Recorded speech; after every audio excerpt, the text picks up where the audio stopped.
Pelo menos 7 pessoas morreram e várias ficaram feridas após colapso de 2 pontes na Rússia. Incidentes terão sido causados por explosões. Rússia está a gozar com os Estados Unidos, diz ministra da Defesa lituana. Teherão acumulou mais urânio enriquecido para armas, diz um relatório da ONU.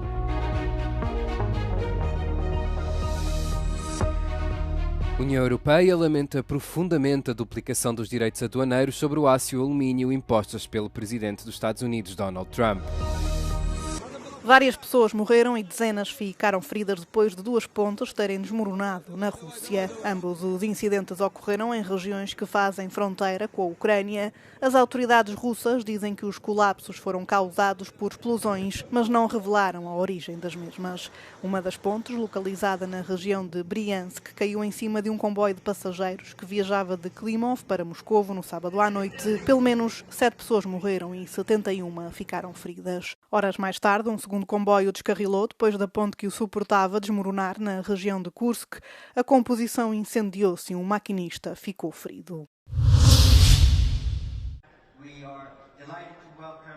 A principal diplomata da União Europeia, Kaja Kallas, afirmou que o mundo deveria estar extremamente preocupado com a relação entre a Rússia e a China, uma vez que as tropas norte-coreanas lutam ao lado dos soldados russos na Ucrânia.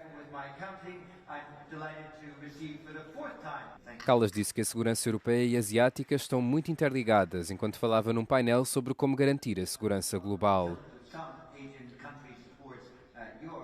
China says it's neutral, but its dual-use experts are fueling Russia's war.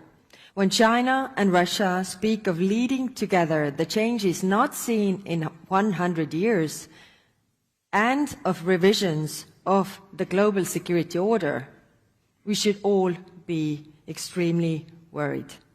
Kallas falou na conferência depois do secretário da Defesa dos Estados Unidos, Pete Hegseth, ter alertado para o aumento da pressão militar e económica da China. O secretário afirmou que Washington vai reforçar a defesa externa para contrariar o que os Estados Unidos consideram ser uma ameaça crescente da China, especialmente no que se refere à sua posição com Taiwan. O presidente francês Emmanuel Macron advertiu os Estados Unidos e os seus aliados para não deixarem de lado a Ucrânia em favor da dissuasão da China. O presidente francês Emmanuel Macron alertou os Estados Unidos para o risco de uma perigosa duplicidade de critérios, ao concentrarem-se num potencial conflito com a China se essa mudança for feita à custa do abandono da Ucrânia. Macron advertiu que o abandono da Ucrânia acabaria por minar a credibilidade dos Estados Unidos na dissuasão de um potencial conflito com Taiwan. Our key challenge is how to preserve peace and stability and prosperity in this current environment, and in a moment when the competition between China and the United States for global leadership could create constraints and a side effect for each of us.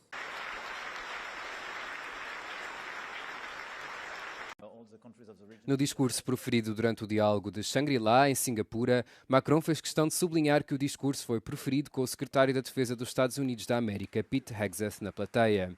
Os comentários de Macron surgem numa altura em que os Estados Unidos consideram retirar as tropas da Europa para as deslocar para o Indo-Pacífico.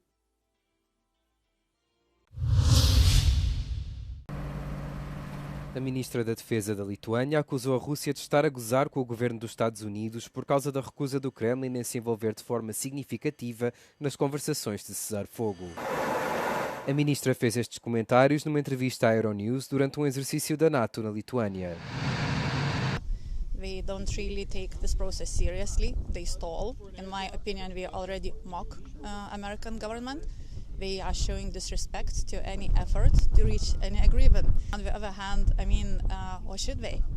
They have fully transformed their economy to wartime economy. Still, I think that efforts by United States to stop this war are worthwhile. We can see, how that ends. But in my opinion, in the end, what is going to be the only efficient means is regenerating Ukrainian army and building military muscle in Europe. That's the only deterrent that Russia understands. A Ucrânia e a Rússia deverão retomar as conversações de paz diretas na segunda-feira, na cidade turca de Istambul.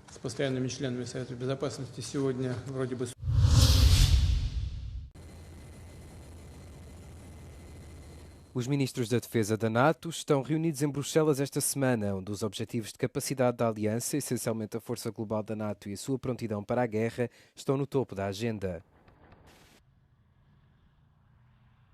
Entretanto, mais perto do campo de batalha ucraniano, um exercício da NATO envolvendo 26 mil tropas multinacionais, utilizando todas as estruturas da força da NATO, num cenário de 3 semanas que simula uma resposta completa da NATO a uma potencial invasão da Rússia.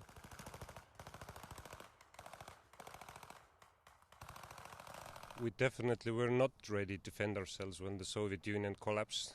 We had the people, we had the willingness, but we didn't have training and we didn't have the equipment, and all that has completely changed now. Do you remember what it was like to live under Soviet occupation?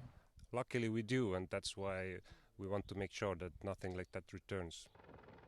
No geral, o treino inclui uma vasta gama de capacidades militares, incluindo tanques, obuses, helicópteros de ataque, drones, exercícios de fogo real e hospitais de campanha totalmente funcionais. Trench warfare is a key characteristic of the war in Ukraine, and these trenches were built by hand, taking around 2 to 3 hours. The idea here is, of course, replicating what it might be like in the event of war, where NATO soldiers were required to defend Estonia. So we're in an MDA at the moment, which stands for Main Defensive Area. So basically we're tasked with defending the ground you can see behind us, basically stopping any movement north of that ground and repelling any attacks. We've got a few trenches out at the front as well, which is where we'll live and fight out of. So if enemy attacks come towards us, then that's where our main defensive area will be. Well, this is an exercise with Lithuanian and German soldiers using German tanks, both the Leopard and the Puma. We know that Germany sent the Leopard tanks to support Ukraine. It's also got Lithuanian infantry fighting vehicles. Is the readiness there in the event of an armed conflict or an invasion on NATO territory in the next year or so?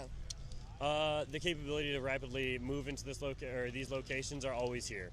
The 173rd is postured in Italy and ready to go at a moment's notice. The 82nd in the rear is also always on guard and on watch, prepared to deploy, engage, and destroy in less than 24 hours. Enquanto a evolução da tecnologia dos drones domina a guerra na Ucrânia, as técnicas tradicionais do campo de batalha ainda são relevantes, sejam tanques ou paraquedistas, reproduzindo as guerras do século passado.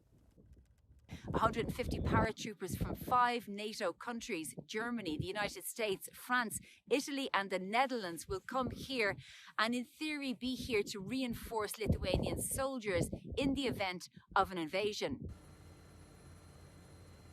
Com a agressão russa em curso na Ucrânia e as preocupações crescentes sobre ameaças híbridas, que vão desde ciberataques a campanhas de desinformação, a NATO diz que está sempre a recalibrar a sua estratégia para responder rapidamente a todas as crises emergentes.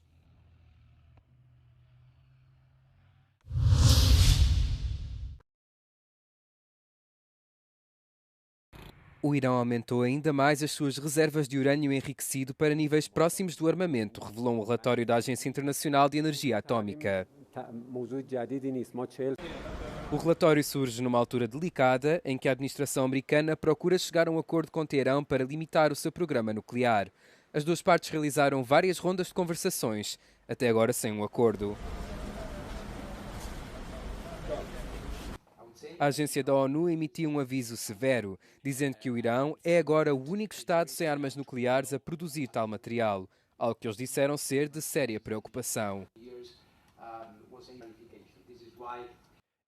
O Irão afirma que o seu programa nuclear é apenas para fins pacíficos, mas os observadores alertam que Teherão tem urânio enriquecido suficiente para fazer várias bombas nucleares, se assim o desejar. A União Europeia lamenta profundamente a decisão do presidente dos Estados Unidos, Donald Trump, de duplicar para 50% os direitos aduaneiros entre as importações de aço e alumínio, afirmou um porta-voz da Comissão Europeia numa declaração aos meios de comunicação social. A decisão foi tomada depois de Trump ter feito o anúncio aos trabalhadores do aço num comício na Pensilvânia. At 50%, they can no longer get over the fence. So, congratulations to everybody and to you for making a great deal. You just made a better deal, right? Num post nas redes sociais, Trump disse que os aumentos de tarifas entrariam em vigor na quarta-feira. O porta-voz da Comissão Europeia disse que a medida prejudica os esforços em curso para chegar a uma solução negociada e que a União Europeia está preparada para impor contramedidas. Paris Saint-Germain triunfou por 5-0 sobre a equipa italiana Inter de Milão na final da Liga dos Campeões. O clube, que foi transformado por milhares de milhões do Qatar numa tentativa de chegar ao topo, tem finalmente a mão no maior prémio do futebol europeu de clubes. Désiré Doué, o avançado francês de 19 anos, foi a principal inspiração da noite. J'ai pas vraiment les mots pour décrire ce que je ressens ce soir. C'est quelque chose de magique ce qu'on a fait. On a écrit l'histoire de ce club, écrit l'histoire aussi du football français, du football européen. Je suis très heureux pour tout ce qu'on a fait ce soir et durant toute la saison. Os adeptos do Paris Saint-Germain encheram as ruas de Paris para celebrar a primeira final da Liga dos Campeões do seu clube. Esta é a segunda derrota do Inter de Milão na final em 3 anos, depois de ter perdido para o Manchester City em 2023. 2 pessoas morreram em França durante os festejos da vitória do Paris Saint-Germain na Liga dos Campeões. Um jovem de 17 anos foi esfaqueado até à morte na cidade de Dax e um homem morreu em Paris depois da scooter onde seguia ser atropelada por um carro durante os festejos. Cerca de 200 pessoas ficaram feridas nas ruas de Paris, incluindo 18 polícias. Até às 2 da manhã deste domingo tinham sido detidas 294 pessoas em todo o país. Um agente da polícia do noroeste de França foi colocado em coma induzido depois de ter sido acidentalmente atingido por fogo de artifício, o que provocou graves lesões oculares. O PSG denunciou a violência e disse esperar que o desfile da vitória seja um momento de alegria coletiva.